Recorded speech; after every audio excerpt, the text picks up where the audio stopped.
Écoutez bien. Au cœur de l'Afrique, dans un vieux village perdu entre la savane brûlée par le soleil et une forêt qui ne dormait jamais, se trouvait une case dont personne n'osait s'approcher. On l'appelait la case sans ombre. Quelle que soit l'heure du jour, peu importe où se trouvait le soleil dans le ciel, elle ne projetait jamais d'ombre. Les anciens du village racontaient qu'elle avait appartenu à un guérisseur autrefois puissant, un homme nommé Sogbe. Il était respecté de tous, mais son cœur était rongé par une soif insatiable de connaissances interdites.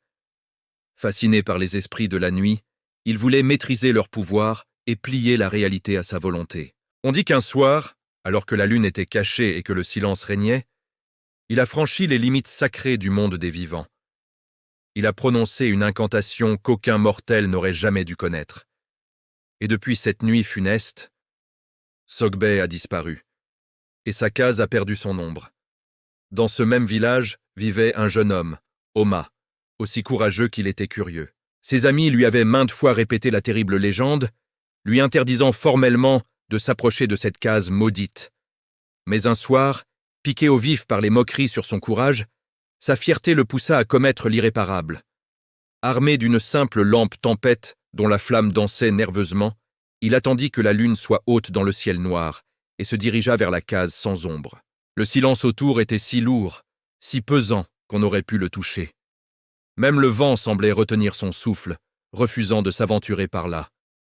Lorsqu'il posa la main sur la vieille porte en bois, une sensation glaciale, anormale, lui parcourut le bras jusqu'à l'épine dorsale. Malgré la peur qui lui nouait l'estomac, il poussa la porte et entra. À l'intérieur, l'air était si froid qu'Oma pouvait voir sa propre respiration se transformer en une épaisse brume blanche. Mais ce qui le frappa le plus, ce qui fit battre son cœur à tout rompre, c'est qu'il n'avait plus d'ombre non plus. La lumière de sa lampe éclairait les murs poussiéreux, mais rien ne se projetait derrière lui. Une terreur pure le saisit. Il voulut faire demi-tour, s'enfuir, mais la porte s'était refermée derrière lui dans un claquement sec et définitif. C'est alors qu'il entendit des pas lents, irréguliers, comme si quelque chose se déplaçait sans jambes, en flottant juste au-dessus du sol. Une voix rauque, sortie des profondeurs de la nuit, se glissa dans son oreille, un murmure qui glaça son sang. « Tu cherches la connaissance ou la mort ?» Oma se retourna brusquement. Une silhouette flottait dans la pénombre. Elle n'avait ni jambes, ni visage distinct, seulement deux yeux, deux points inversés, comme des trous noirs aspirant toute la lumière et tout espoir. La forme spectrale s'avança, glissant vers lui comme une fumée vivante et malveillante. « Je suis Sogbe, celui qui a perdu son ombre pour connaître ce que l'humain ne devait jamais apprendre. » La créature tendit une main longue, déformée, faite d'un mélange cauchemardesque de chair et de nuit pure. Le sol se mit à vibrer.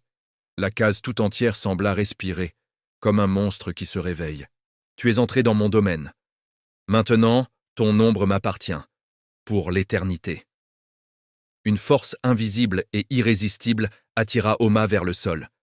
Il sentit quelque chose se détacher violemment de lui, comme si on lui arrachait une seconde peau, une partie de son âme. Il poussa un hurlement, un cri de douleur et de terreur si puissant que les habitants du village se réveillèrent en sursaut dans leur lit. Mais personne n'osa sortir. Le lendemain matin, le soleil se leva sur un village terrifié. Les plus courageux s'approchèrent de la case maudite et retrouvèrent Thomas. Il était là, debout devant la porte. Son corps était intact, mais ses yeux étaient en vide, fixant un point que personne d'autre ne pouvait voir. Et il n'avait plus d'ombre. Depuis ce jour, la légende a changé. On raconte que chaque nuit, certains villageois jurent l'avoir vu marcher lentement vers la forêt, suivant docilement une silhouette qui flotte devant lui, la silhouette de Sogbe, le guérisseur perdu. Et le plus terrifiant dans tout ça, c'est que parfois la case projette une ombre faible et tremblante. Mais ce n'est pas la sienne, c'est l'ombre d'Oma, son âme prisonnière pour toujours, hurlant en silence dans les ténèbres.